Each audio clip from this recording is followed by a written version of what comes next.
Good afternoon, and welcome to today's 60-second lecture. I'm Paul Snegowski, the Stephen A. Levin Family Dean of the College of Arts and Sciences. 60-second lectures have been a Penn Arts and Sciences tradition since 2003. In that time, we've heard from our diverse faculty on more than 150 topics, ranging from lost medieval words to unequal life chances to the threat of climate change. As the world faced unprecedented challenges in 2020, the series went virtual and gave scholars an opportunity to share insight and expertise on the global COVID-19 pandemic and the persisting legacy of racism. This spring, we're featuring lectures on a variety of topics. Today, we'll hear from Howard Neukrug, a professor of practice in earth and environmental science. Howard is the former commissioner and CEO of Philadelphia Water, where he was responsible for a system that served 2.3 million people. He created Philadelphia's $2.5 billion Green City Clean Waters program, which has revolutionized how American cities approach land and water management for sustainability and resiliency. Howard is also the executive director of the Water Center, a transdisciplinary applied research center focused on solving today's urban water challenges. Today, he'll speak on how good climate policy starts with good water policy. I hope you enjoy his talk and that you'll join us again next Thursday, April 29th at noon for our final 60-second lecture of the spring. Jean-Christophe Cloutier, Associate Professor of English, will talk about Being Stuck Here, Comics Lessons for Pandemic Living. To see our entire library of lectures, visit us on the Penn Arts and Sciences website or the Penn Arts and Sciences Vimeo library. Now, here's Howard Neukrug.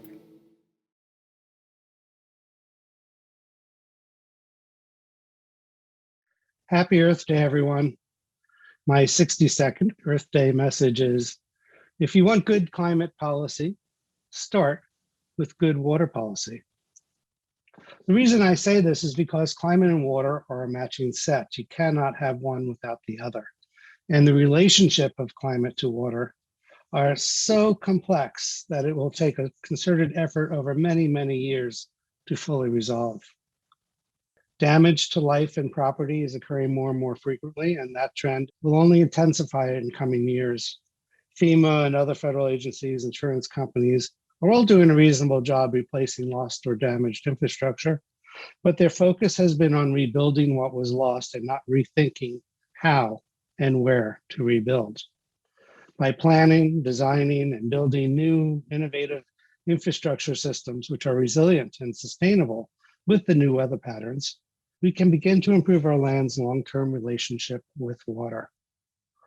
Of course, this all comes at a time when the whole world, it seems, cannot agree on very much, and climate change is undoubtedly one of those topics.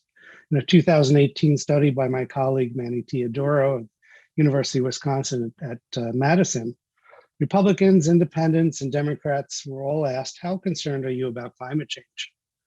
And as you can see from the results on the far left, for the Republicans in red, there's a lot less of a concern about climate change than it was for the blue, the Democrats. And when asked the same question about how concerned are you about water quality, the results were a lot closer together. When the study was repeated in 2020, with very similar results. Perhaps this is why President Biden has been adamant about including water systems as a large part of the new infrastructure stimulus package.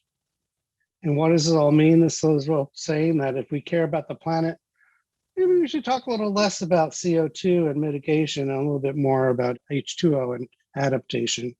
And just to be clear, I'm not anti-mitigation of the causes of climate change. I'm just saying it is here, climate change is here, and we need to start to do things a little bit differently on the ground. The United Nations likewise has recognized that climate change adaptation is mainly about water resource management, and that the sense of urgency for climate change adaptation and the central role that water management plays has not yet permeated the political world. The weather is changing, and we need to get ready. Through our leadership and innovation, we can refocus the global response to climate change and create a more sustainable, resilient, equitable, and waterful world. Just leaving you with this assignment. This is what I give to my students each year, is to reimagine and reinvent your city's water, wastewater, and stormwater systems. And how do you make it smarter and more integrated and resilient and sustainable if you were to start from scratch? And a number of things to be looking at. And this is all to say, you don't need to do this assignment, but you need to start thinking about these things. So thank you very much. Howard Neukrug, Executive Director, Water Center at Penn.